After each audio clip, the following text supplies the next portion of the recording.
Hello, Mr. Bruce Skerritt. How are you today? I'm doing really well, thank you. And how about you? I'm fantastic. Glad to have you here in the Koolbreeze stratosphere. Oh yeah. Yeah, it's a real pleasure to be here. Oh yeah, right back at you. Man, you know when I got this show, I called Eddie. I said, you know, there's a bunch of artists I want to get in this studio. Him, myself, Kingsley, Bruce Skerritt, Matadi, and let's get them in and showcase them nicely, help amplify their voices a little bit more out there. And wow, it feels great to be in your presence. It's homage. Easy now, easy. It's a pleasure to be here, man. Yeah. I mean, you know, in a community like this, it's a community radio station. It's just a real pleasure to be here. Yeah, I mean, you're going to talk a little bit about your evolution, a little bit of mission, a bit of your mission, vision with your music. So sorry, excuse me. Funny you should say evolution like that, because that tune that you were just playing, Carry Festa Market, came out of Carry Festa 81.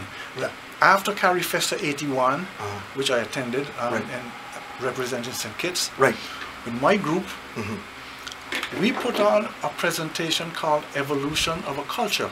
Wow.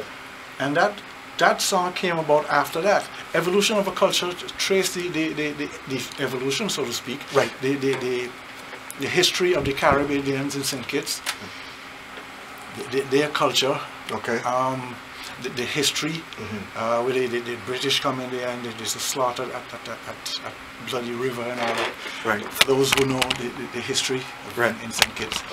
So funny you should bring that up. Evolution and evolution of a culture. You just played Carry Festa Market from Carry Festa 81. Oh, great. Thank you. Everything tied together. Yes, thank you very much. Tell me, what was instrumental in shaping your musical career? A number of things. Yeah. For example, give me an artist. Oh, artist, yeah. Oh, that you looked up to, and you said, "I want to be like I want to be like this player, this instrumentalist." The very first one that comes to mind is Booker T. Booker T. Booker T. Jones. And the MGs. Yes. Booker T. Jones. Why Booker T? I don't know. He just had something. I guess the same reason why I like mangoes.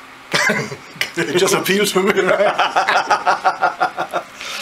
Yeah, that's something. And I actually started playing organ. Right? I was little Bruce Skerritt on the organ back in St. Kitts. Right. So everything Booker T did, I decided like I can try and do that too. Right. But the problem was, after a while I found that I always found myself having to wait until the music trickled down to St. Kitts. Because back in the day, I was born in 51. Right. So I grew up without a radio in the house and that kind of thing. Eh? So I used to have to wait for quite a while for the music to trickle down. For me to hear what next. And then I realized, you know something, man, I can't be a better Booker T than Booker T. I could be a damn good copy. But I can't be a better Booker T than Booker T. You have to carve your own niche. So, but you know something though? Turn the other way. He can't be a better Bruce than Bruce either. There you go. Only one person on this planet could be a better Bruce than Bruce. Amen to that. Guess who it is? Bruce. Right. So from there, I like everybody. I wish I could play like I wish I could play like Herbie, like Chick Corea. I wish I could play like Michelle Camilla, Keith Jarrett. Oh man, Keith Jarrett. Bill Evans. I wish I could play like, but I wouldn't. You call all my favorites. But I wouldn't. Why? I don't want to. Okay. I don't want to be anybody else. There you go. I just want to be me a little better. Right. Now tell me, what about your formal musical training? How'd that go? How did that start? That is pretty much non-existent. I have no formal music education. Really? Really? You're kidding? You're putting me on. No, I'm not. You're putting me on. And when I was growing up, I never lived in a house with a piano in it. Really? Yeah. Okay. I learned to play. You're going to fall. Right. As a matter of fact, you learning to ride a bike. If you don't fall, you're doing it wrong. Okay. All right. So you learn, you play, and you hear what things sound like, and you notice that there's a recurring pattern. Right. See, like hanging out in my neighbor's house. My best friend, Rustam Southwell, his father happened to be Prime Minister at one point. Okay. And I used to hang out over there, and they had a piano. Okay. So I would go and play around on this piano, and I started noticing that certain patterns. And there was a band, one of the top bands on the island, used to rehearse in the garage. You remember the name of that band? Will Richards Combo. Okay. And which island is this? St. Kitts. All right. Will Richards Combo, way back in the 60s. So we used to play cricket. We had stumps, three stumps drawn on the garage wall with charcoal. Right. Right? So I was batting, and the band was having this meeting, and they were discussing, they were kicking out the organ player. Okay. So they had this meeting, and they were discussing what the hell they're going to do, who they're going to replace this fellow with. Okay. So I kind of overheard this thing, and me, I being the little curious little so-and-so that I am, I just dropped the bat and went in and said, look, I want to do it. Wow. And all I was doing is playing around, but I could by then I could kind of pick out things. Right. No formal training. No, because can you ride a bike? Yeah, of course. How much formal training you have in riding a None. bike? It's not quite the same, but playing soccer ain't quite the same. But you don't have necessarily have to get formal training either. Right. Right. Improvise. It's how improvisation. who said life is like jazz? It's better when you improvise. And since you kind of bring up something else, I get diverted kind of quick. Yeah. I treat it like music. Right. Take it to different areas and come back. Right. What's the difference between composing and improvising? Well, composing is, structure, how you put things down on paper. Improvise, you just get up and play, and after you done play, you don't give a hoot what you... But it's coming from exactly the same place. Right. One's coming from the heart. Yeah. The difference is, one of them, you want to remember to do it again. Right. The other one, you don't really care. Right. Improvising, you don't really care. You don't want to... Because at that point, if you have to remember it to do it again, right, it now changes from improvising to composing. Okay. You understand? Right. From a bit of improvisation to a composition. Right. Like a lot of things, like apparently, what's that? Yeah. What's the name of that? The scale. Donnelly? Yeah, something like that. Yeah, Charlie Parker. Right. Yeah. Apparently that came about just like that too. It was a little kind of solo thing that he did, and it took off, and it came like a standard thing, a scale you measure up to. I don't know if it's true, mind you, but I've heard that. Yeah, there's a lot of truth. I saw a documentary. All right. So I saw you at the St. Kitts Independence Dinner and Dance playing years ago.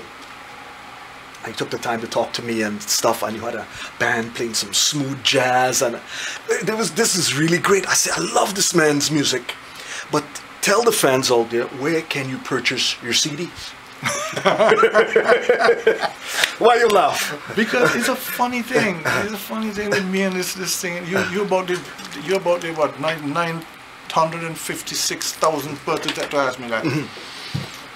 Maybe the same number of people ask me, why don't I write a book? Wow.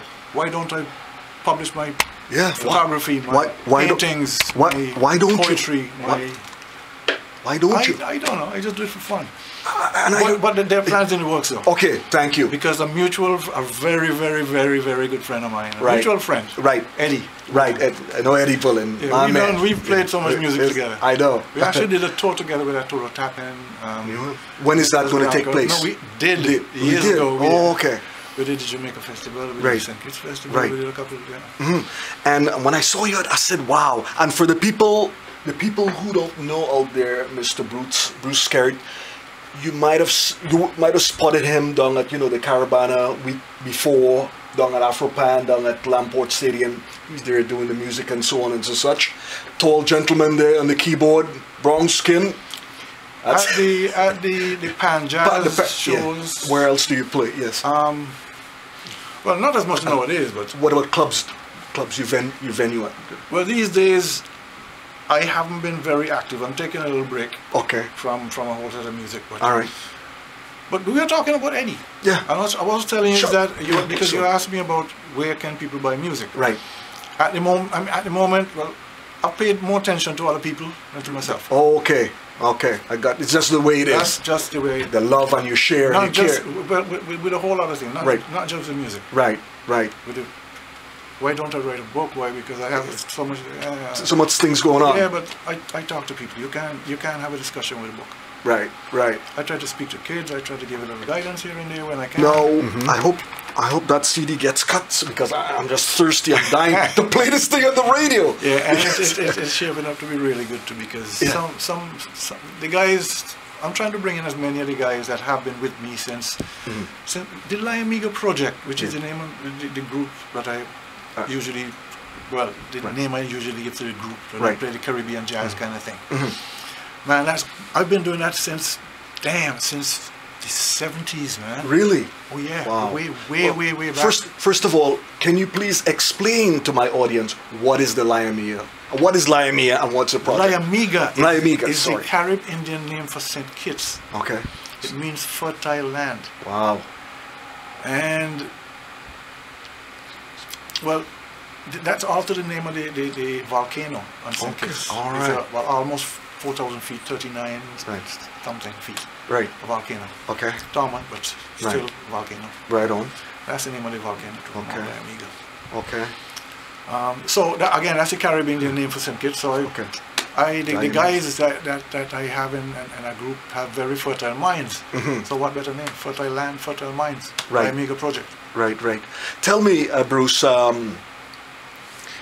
You came up in the, I would say, the mecca, the glory years, the golden years of great music, of jazz, blues, funk, soul, disco, Caribbean, this and that. Every genre you put out there, you're in the and you're blessed to be in that sphere. Not only that, you remember when Sparrow and them used to sing about cutting in like a Spanish radio station? But yours in Trinidad, cutting in, was from Venezuela. Right, that's right. My Spanish stations cutting in, because we had that too, was from Puerto Rico. Really? Because so you're we close had up. the same thing. Okay. So all that all the influence with all the Latin jazz and all that kind of thing, I got that too. All right. Okay. Based on where you come from with the music, and what you see today with the young folks with music and where they're taking it, do you feel it's in a safe place? Because you got these kids come sample, make $10 million in a week, and showboating, and they're not playing music as playing program a computer or Mac.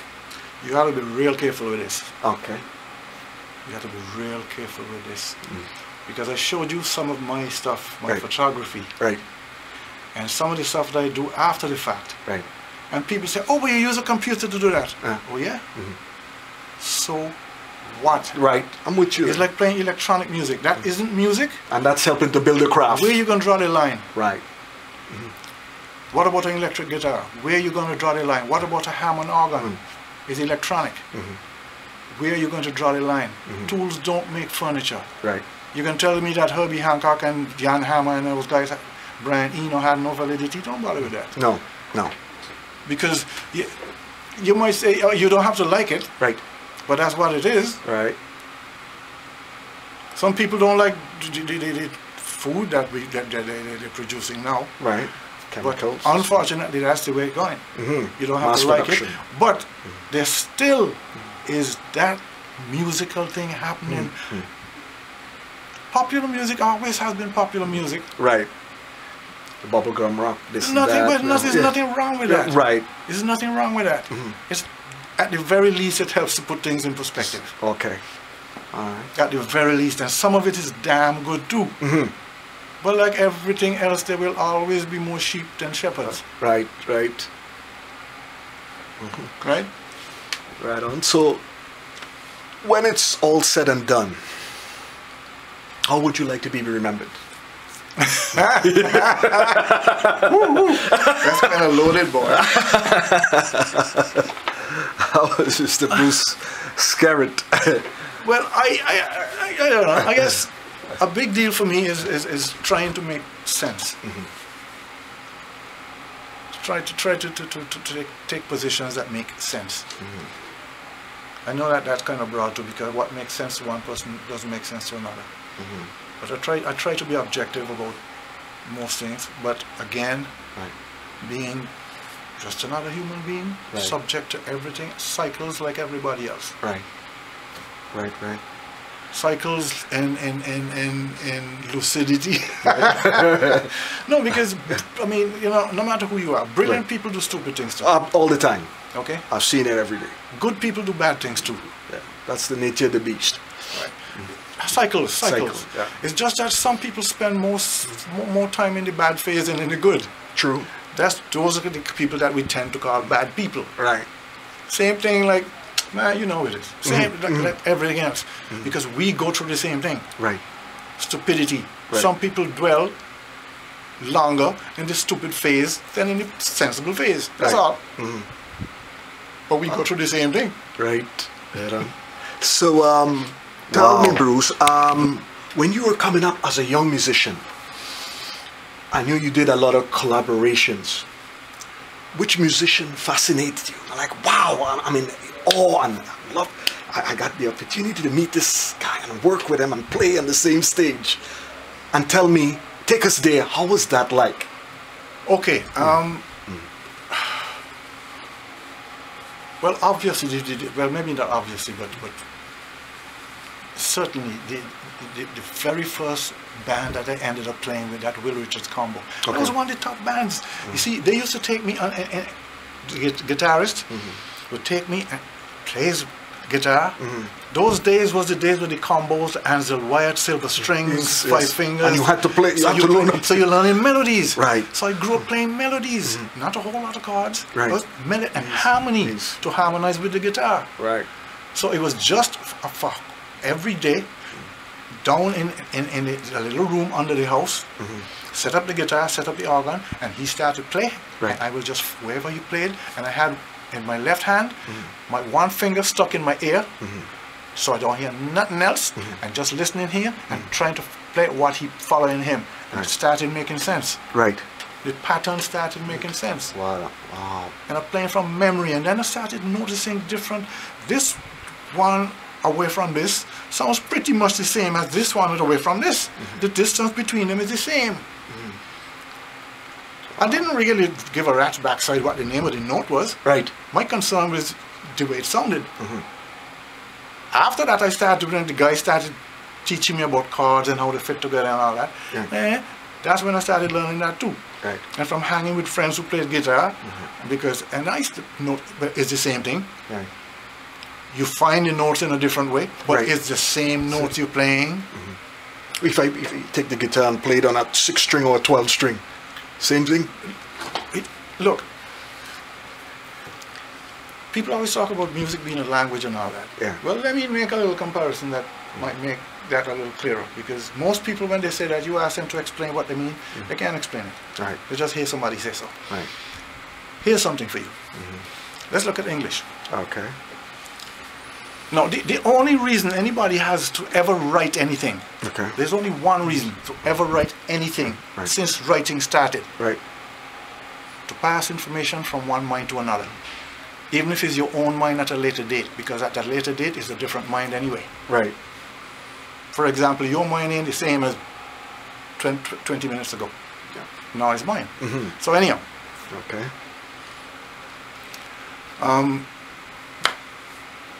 Get on a tangent again. Yeah, so writing. Right. So we write again to pass information from one mind to another. Right. Now, what we write is English, based on this thing we call the English alphabet. Right. And how many English alphabets are there? One. And how many letters in the one English alphabet? 26. Inside those 26 letters, there are vowels, there are hard consonants and soft consonants. Let me ask you this. What happens if you leave out all the vowels? Do you now have a different alphabet? Totally. No, you don't. No. You have part of the one alphabet. You've left out some letters. That's all it is. So, music. Yes. In music, you have how many? Hold on. Sorry. Let me show you what the comparison there. In music, you have how many notes? 12. 12 notes. Let me cut it short because 12 notes. Right. But 12 tones, call it what you like. Right. 12. Okay. Well, you have, that's their language. Unless you're looking at Eastern music and you bend in a guitar, but generally speaking. Worldwide. 12. They use 12. Okay. So when you play for me, there's only one scale, and that's that. Okay. But when you play, I understand why they have these, what they call major scales, but I understand why. Right. But just to show you how things relate to each other. Right. When you play a major scale, you play 7 notes and you leave out 5. And they overlap. Okay. This ain't really the time for a music lesson, but it's really a lot simpler than people think. I'm glad how you explained that. It's a lot simpler than people think. Right. But the first thing that in the traditional ways of teaching music is to start teaching kids to read and write music before they learn to play. Thank you very much.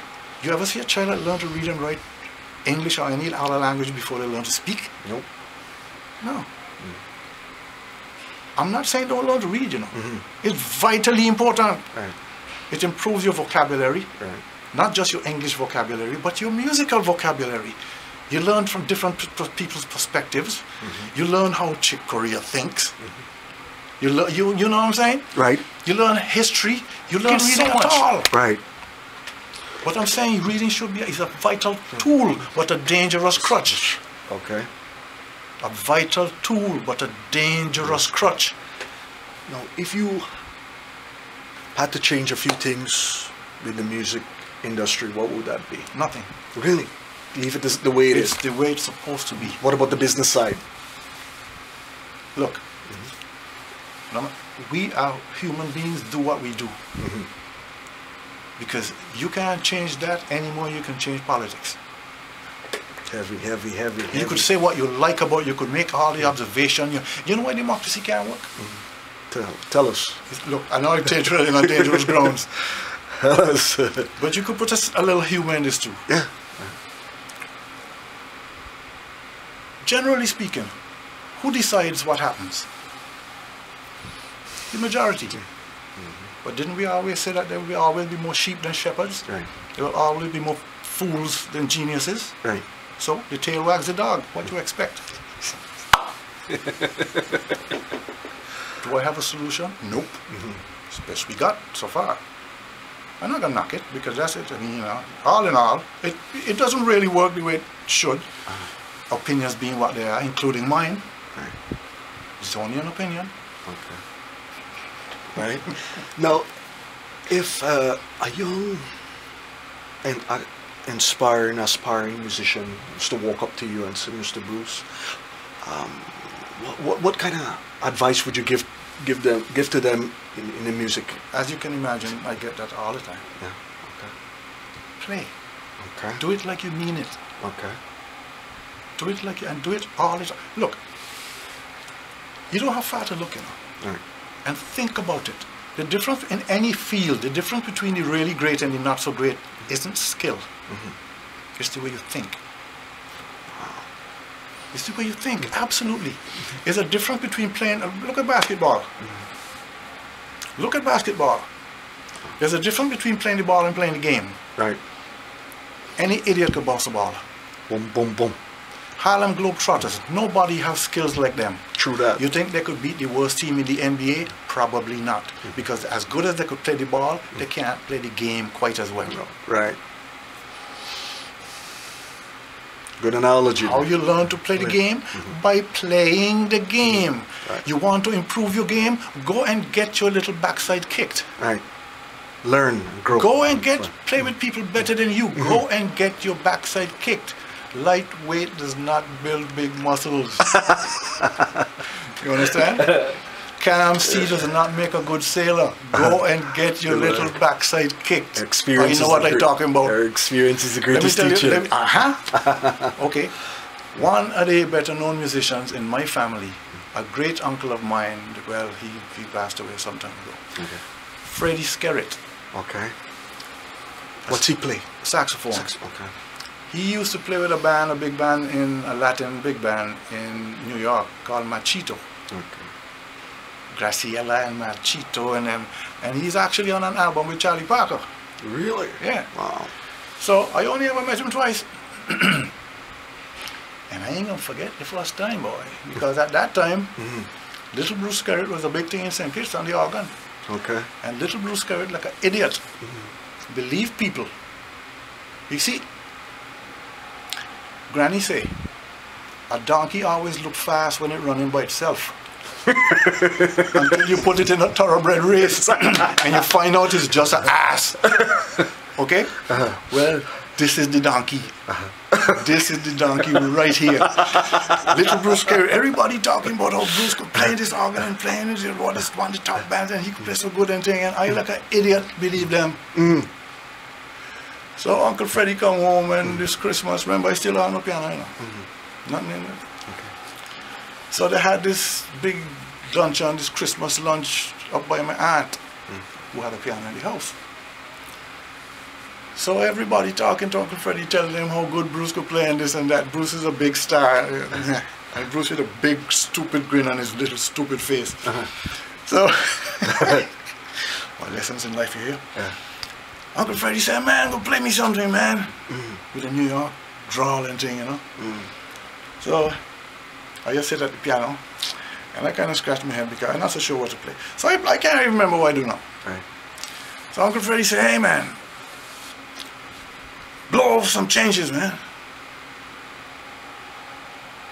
Huh? Blow over some changes, man. You panic.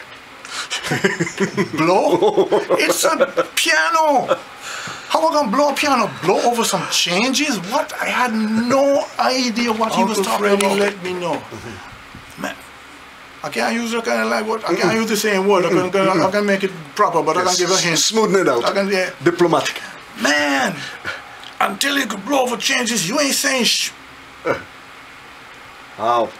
Well, I really wanted the floor to open up and for me to fall down there and never ever come out, but since that was not an option, I decided I can find out what he means. Right. I had no idea. Right. But he must know. Of course. Look who he is. Yes. I can find out what he means. Learn. Nobody can tell me that again. Right. Wow. Great lessons. Well, boy, I don't believe nobody could tell me that now. Turning point. I believe I could blow. Turning point. I really believe I could blow. Wow. And thank you to Uncle Freddie for embarrassing the living daylights out of me. Amazing story. I love that. Now, while I was playing the music and warming up the musical engine, you had you show me the other side that a lot of people don't know about. Why don't you tell us about that? Which photography and the natural art and the whole thing.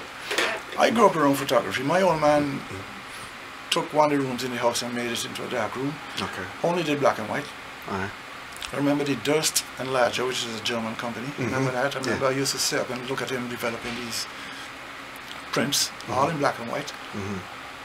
And those are the days before all these fancy timers and all that. So he actually used to count. And his accuracy was stunning. I used to hear him count, like for the seconds for the exposure, to leave it in the fixer, and the developer, the different liquids. Yes. And I would hear him counting 1,000, 2,000, 3,000, 4,000. Get that chemical. And he had it timed so well. He had it right. Chemical and timing. So I grew up around the photography thing. So yeah, same here. I never really took it on until, but not seriously until maybe 20, 30 years ago. I'm 65 this year. Okay. Okay. You don't look Just it. to put things in perspective. That ain't my fault. Right. Yeah. You don't look it, but that's great. Music been good to you. That ain't my fault. Boy, I tell you, I'm the luckiest son on this planet for real, you know. 9 lives. Wow. Man, God had a mission out there for you to carry out your path. Well, boy, at some point, like cycles, you know, you had to fulfill this thing. Yeah. Like we were talking about a while ago. Yes, because what you showed me, I was so amazed because I used to work for a laboratory years ago, photo finishing, and I saw stuff. And that was back in the 80s. And I did wedding photography and video and all that. But what you showed me today, it just another level of... But I treat it the same way I treat music. Yeah. Wow. It took on a new dimension here from what you were showing me on the Mac. See,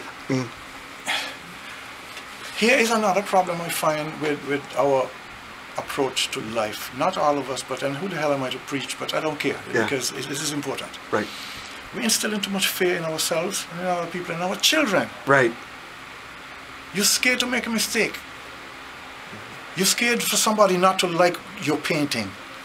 Why? So what? Yeah. You remember a fellow they called Jesus Christ? Yeah. They kill him. Mm-hmm. Somebody didn't like what he did. Who do you think you are for the whole world to like everything you do? Mm-hmm. It doesn't work like that. Right on. Do it anyway. Right, right.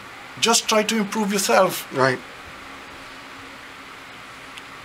You like everything your wife does? No. You like everything your sister does? No. You like everything you do? No. Mm-hmm. You don't have to like it. Right. You can learn to deal with it. If everybody took that attitude, we'd have a whole lot less. But then again, you can't fix it. Okay. You can't fix evil any more than you can fix tall or short. Mm-hmm. How would you know the difference? Okay. So let's go back to music first. Right. Yes. Yeah. So let me go right round to what you asked me before about the music and these days and all that. Right. Again, how would you know the difference? That's something to compare to. Absolutely. Right. It helps to put things in perspective. You don't have to like it. And even in those same things that you say, because some of the stuff you played for me earlier, it's very repetitive. Sure. But that got its place too. Right. You understand? Sometimes a simple landscape is more pleasant to look at. Right. Than a painting that's busy and all kinds of stuff in it. Quite true. With all kinds of different shapes. It all depends on perspective and moods and all that. Right. Same idea with music. It ain't no different. The medium is different, but it works the same way. Yeah. Music, 3 things. Sound, silence, and pitch. Nothing else. Sound, silence, and pitch. What about rhythm? That's the relationship between the sound and the silence. No sound, no rhythm. Yeah. All sound and no silence, no rhythm, noise. Art. The equivalent of sound would be lines, silence would be space, pitch would be color. That's it. It works the same way. Same way. Same parallel. It's the same thing. Everything works the same way. Wow. If you look where it matters, it works the same way. Amazing. So I approach everything I do with it. I try to look at where it matters. Keep it simple. Right. Because no matter what, the most complex mathematical formula is a series of very, very simple things. Start where it matters. Start first with understanding. Understand the difference between knowledge and understanding. You ask any 3-year-old child what's 1 + 1. 1 and 1 is 2. Sure, they know that. They really understand it. Ask this child if you have 1 apple and 1 mango, how many fruit you got? They don't understand the concept, you see. Right. They only can repeat what somebody tell them. Like a whole lot of issues that we won't go into. Right on. You just repeat something that somebody tell you. Understanding is a totally different thing. Right. Any last minute message you have for the fans, your fans? Any shout out to people? Yes, but a whole lot of people. Andrew Stewart, today's his birthday. Everybody, happy birthday, Andrew. Musician friend. Eddie, of course. Lionel, Brian Huntley, Martin Lesmond, who unfortunately he's not well. He has suffered an illness a couple of years ago. Right. And all the boys, man. All the boys. Ian, Mark Moscow, Gareth, Pappy, all the boys. Right. Any idea where you're going to be playing soon? So people can. Not for a little while. I've taken, like I said, I've taken a break. Okay. Off. All right. However, we started doing this recording project with some of my music. Well, the whole thing will be my music. Can't wait. We're doing it at Eddie's place. Thunderdome Studios? Thunderdome, yeah. All right. My guys who've been with me for forever. Right. Lionel, Andrew, and I'm gonna have Mutadi on it. Okay. He was here last week. Mutadi went on tour. The first tour I did out of Canada with the band. Mutadi was really. Yeah. Wow. I'm having Mark Moss. I'm having Gareth. I'm having well, a whole lot of the regular guys. Hopefully Otis, Ian. And I can't wait for you to complete that CD. You give me a call. I'll get that played on the radio and fire things up. All right. It's been a pleasure having you in the studio, Bruce. Here, and I hope you hang on. Let's continue with some of this music. And let's boogie this Saturday afternoon.